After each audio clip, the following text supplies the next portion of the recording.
Negara-negara Arab secara historis menunjukkan sikap ambivalensi terhadap pembentukan negara Palestina, seringkali mengutamakan kepentingan mereka sendiri di atas aspirasi Palestina. Pada video ini kita akan mengkaji hubungan yang rumit antara negara-negara Arab dan perjuangan Palestina, dengan menyoroti bahwa meskipun ada dukungan publik untuk kemerdekaan Palestina, tindakan pemerintah Arab mencerminkan kepentingan pribadi dan pertimbangan strategis daripada solidaritas sejati. Konteks historis diberikan, termasuk kegagalan negara-negara Arab untuk mendirikan negara Palestina setelah Perang 1948 dan pendudukan wilayah Palestina berikutnya oleh Mesir dan Yordania. Pada video ini, kita akan berpendapat bahwa negara-negara Arab lebih peduli untuk mempertahankan kekuatan dan stabilitas mereka, yang mengarah pada kebijakan yang meminggirkan dan mengendalikan penduduk Palestina di dalam perbatasan mereka. Pergeseran kebijakan negara Arab menuju keterlibatan pragmatis dengan Israel, seperti yang terlihat dalam perjanjian Abraham baru-baru ini, dan penggunaan masalah Palestina sebagai alat tawar-menawar dalam politik regional dan internasional. Pengakuan negara-negara Arab terhadap Palestina di peta tidak serta-merta diterjemahkan menjadi tindakan untuk mendukung negara Palestina yang merdeka. Warga negara Arab pada umumnya bersimpati terhadap perjuangan Palestina, melihatnya sebagai perjuangan mereka sendiri. Para penguasa negara-negara Arab tidak secara aktif berupaya mendirikan negara Palestina, meskipun telah menunjukkan solidaritas di depan publik. Mesir dan Yordania dikritik karena tidak mendirikan negara Palestina ketika mereka memiliki kesempatan setelah Perang 1948 dan karena menggabungkan wilayah Palestina ke dalam wilayah mereka sendiri. Konsep nasionalisme di Timur Tengah disajikan sebagai ide yang relatif baru dan berkembang, yang telah mempengaruhi pembentukan negara dan identitas Palestina. Negara-negara Arab secara historis memandang tanah Palestina sebagai wilayah potensial untuk ekspansi mereka sendiri. Dikatakan bahwa negara-negara Arab sering memperlakukan pengungsi Palestina dengan buruk, membatasi hak-hak mereka dan menggunakan mereka sebagai alat politik, daripada mengintegrasikan mereka sepenuhnya ke dalam masyarakat. Negara-negara Arab lebih menyukai pemerintahan Palestina yang sejalan dengan kepentingan politik dan ideologis mereka sendiri, lebih mendukung pemerintahan sekuler dan otoriter dibandingkan gerakan-gerakan Islamis seperti Hamas. Normalisasi hubungan baru-baru ini antara beberapa negara Arab dan Israel dipandang sebagai pergeseran ke arah memprioritaskan stabilitas regional dan kepentingan ekonomi di atas perjuangan Palestina. Dukungan negara-negara Arab terhadap Palestina bersifat bersyarat dan seringkali melayani agenda mereka sendiri, bukannya didorong oleh komitmen sejati terhadap kenegaraan dan kesejahteraan negara Palestina. Apakah negara Arab mendukung Palestina? Jika Anda melihat peta negara-negara yang mengakui Palestina, Anda akan mengira sebagian besar negara Arab menginginkan Palestina yang merdeka. Hal itu tercermin dalam keyakinan warga negaranya. Sebagian besar orang Arab menganggap perjuangan Palestina adalah perjuangan mereka sendiri. Dan tentu saja, kita melihatnya dalam manifestasi dukungan terhadap Palestina di jalan-jalan banyak di negara Arab. Kita telah melihatnya lagi dalam serangan Hamas baru-baru ini terhadap Israel. Meskipun kekejaman itu terjadi, banyak negara secara langsung mendukung Hamas, tidak mengkritiknya atau menyalahkan Israel. Mengingat semua itu, Anda akan mengira para penguasa negara-negara Arab akan melakukan apapun yang mereka bisa untuk mendukung negara Palestina. Namun, kenyataannya tidak. Dalam Perang tahun 1948 antara Israel dan negara-negara Arab tetangganya, Mesir menduduki Gaza dan Yordania menduduki tepi barat. Mereka bisa saja mendirikan negara Palestina, tetapi mereka tidak melakukannya. Mereka menggabungkan negara-negara Palestina ke dalam wilayah mereka sendiri. Ini jauh tidak keterlaluan sebagaimana yang terlihat. Tidak ada satupun negara-negara bangsa Arab di dunia sebelum abad ke-20. Kita sulit memahami hal ini sekarang, tetapi nasionalisme tidak benar-benar ada hingga tahun 1700-an, menyebar ke seluruh dunia, dan pada tahun 1800-an, dan meledak pada tahun 1900-an selama dekolonisasi. Setelah Perang Dunia II, hanya ada sekitar 50 negara di dunia, sekitar 200 saat ini. Di masa lalu, dunia muslim lebih peduli dengan agama dan diperintah oleh kekaisaran. Ada sedikit rasa kebangsaan ketika ide-ide nasionalisme merasuki Timur Tengah pada tahun 1900-an. Tidak ada definisi yang jelas tentang wilayah mana yang harus menjadi negara atau milik negara lain. Ingat rencana untuk negara Arab di Jazirah Arab dari Raja Hussein bin Ali. Ketika Inggris dan Perancis membagi wilayah pengaruh mereka, batas-batas lokal mulai terbentuk.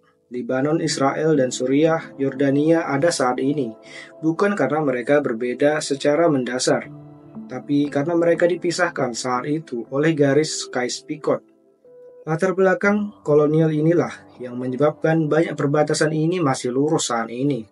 Kita dapat melihat garis Sykes-Picot secara khusus di perbatasan Lebanon, Israel, dan Suriah dan Yordania.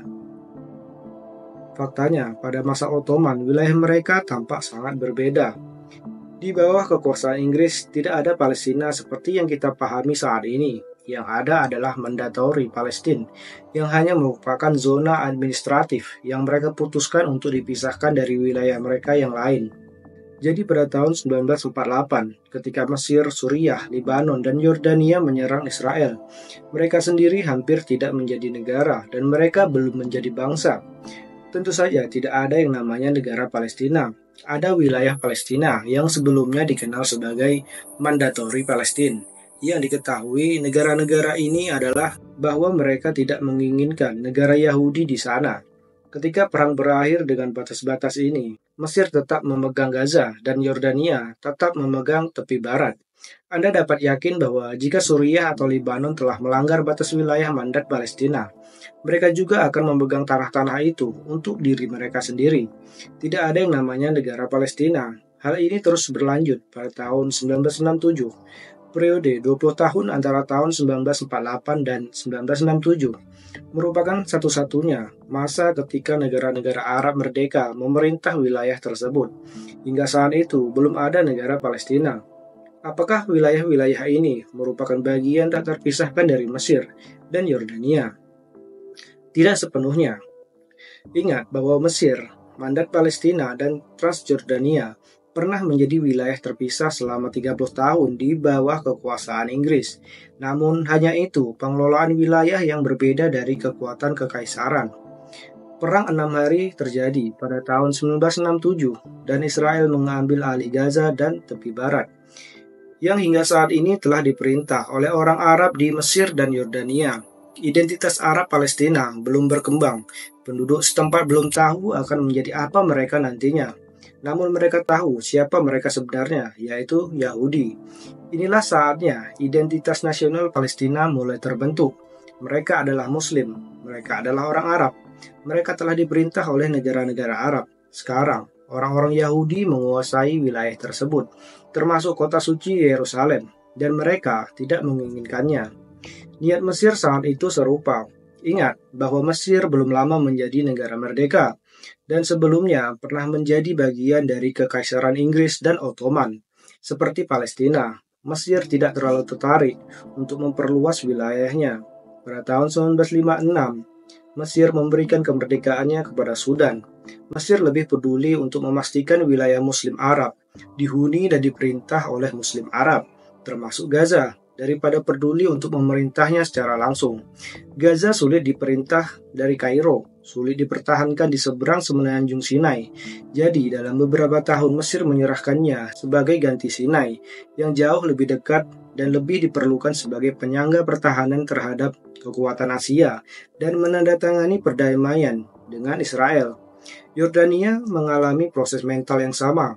Mereka mungkin ingin memperluas wilayah karena raja adalah pewaris Hussein bin Ali yang menginginkan kerajaan di seluruh Arabia. Namun mereka menyadari bahwa mereka tidak bisa. Melangkah lebih jauh dari sungai Yordan adalah hal yang bermasalah. Terlalu sulit untuk memerintah. Yordania dan tepi barat bahkan tidak bersatu selama periode Ottoman. Ada jurang pemisah geografis yang nyata di antara mereka. Mereka juga akhirnya menandatangani perjanjian damai dengan Israel. Dan beginilah bagaimana negara Palestina tidak pernah ada. namun bangsa itu muncul. Hal itu muncul dalam pengalaman umum jutaan penduduk setempat. Muslim Arab yang tidak didukung oleh siapapun yang tinggal di wilayah yang dikuasai oleh negara Yahudi yang tidak menginginkan mereka di sana dan juga tidak ingin memberi mereka status kenegaraan. Palestina sebagai negara tidak pernah ada, tetapi Palestina sebagai bangsa itu lahir. Anda mungkin membayangkan bagaimana tetangga-tetangga Muslim Arab akan sangat tersentuh oleh kemunculan saudara-saudara Palestina mereka yang baru. Mari kita lihat bagaimana mereka memperlakukan saudara-saudara Palestina tersebut. Kita mulai dari Mesir. Gaza berbatasan dengan Mesir. Gaza bisa saja memiliki perbatasan terbuka dengan Mesir. Namun, Mesir malah memblokir perbatasan tersebut. Ini bukan hal baru, seperti yang kita lihat sebelumnya. Gaza adalah wilayah Mesir selama hampir 20 tahun. Mengapa ada 2 juta warga Palestina yang berdesakan seperti ikan di jalur sepanjang 10 km saat ini? Karena Mesir tidak ingin membiarkan mereka pergi. Mesir memilih berteman dengan Israel daripada membantu Gaza. Hal itu menjadikannya sekutu AS dan Mesir mendapatkan uang dan dukungan yang dibutuhkannya. Ketika warga negara Palestina melarikan diri dari permusuhan dalam perang tahun 1948, mereka terkurung di jalur sempit itu. Blokade terus berlanjut. Jika Anda mendengarnya di berita, bukan hanya Israel yang memblokade Gaza, Israel dan Mesir juga melakukan hal yang sama. Blokade ini bukanlah hal baru. Pada tahun 2014, tentara Mesir diserang di semenanjung Sinai. Mesir mengklaim Hamas berada di balik blokade tersebut, mendorong kampanye anti-Palestina di media dan membangun zona penyangga di sepanjang perbatasannya dengan Gaza, menghancurkan ratusan rumah, dan menggusur ribuan warga Mesir dalam prosesnya. Yang selanjutnya adalah Yordania. Setelah mundur dari tepi barat tanpa banyak pertempuran, Yordania berhenti mendukungnya secara finansial pada tahun 1988, memutuskan hubungan hukum dan administratif, tidak memberikan kewarganegaraan Yordania kepada pengungsi Palestina dari Gaza, telah mencabut kewarganegaraan Palestina dan tidak menerima pengungsi Palestina dari Suriah. 600.000 pengungsi Palestina di Yordania tidak memiliki kewarganegaraan Yordania. Yordania menandatangani perdamaian dengan Israel pada tahun 1994. Yordania melancarkan perang saudara melawan pasukan Palestina dan mengusir Organisasi Pembebasan Palestina atau PLO. Seorang nasionalis Palestina membunuh Raja Yordania. Saat itu, Yordania mengubah distrik pemungutan suara untuk menghukum imigran Palestina yang mencakup 60% dari populasi Yordania. Keluarga kerajaan Yordania tetap khawatir bahwa sisa-sisa terakhir monarki Hashemite dapat runtuh di bawah beban warga Palestina di kerajaan dan di tepi barat yang membuka jalan bagi Palestina untuk mengambil alih Yordania. Yang selanjutnya adalah negara Kuwait. Karena kita sedang membahas pengusiran warga Palestina, Kuwait mengusir sekitar 400.000 warga Palestina setelah Perang Teluk, menuduh PLO berpihak kepada Irak. Yang selanjutnya adalah negara Lebanon. Warga Palestina hidup sebagai non-warga negara di Lebanon. Banyak di antaranya tinggal di kamp pengungsian. Negara tersebut enggan memberi mereka kewarganegaraan atau hak sipil dan memasukkan mereka ke dalam kehidupan bermasyarakat. Mereka tidak diberi akses ke pelayanan sosial, dilarang bekerja di puluhan profesi, dan tidak dapat membeli atau mewariskan properti. Salah satu alasannya adalah karena mereka akan mengubah keseimbangan lokal yang menguntungkan Muslim Sunni, sehingga penganut Kristen dan Syiah termasuk yang paling menentang pemberian kewarganegaraan kepada mereka. Pengungsi Palestina menganggap hal ini sebagai rasis. Beberapa kamp pengungsi dalam kondisi yang buruk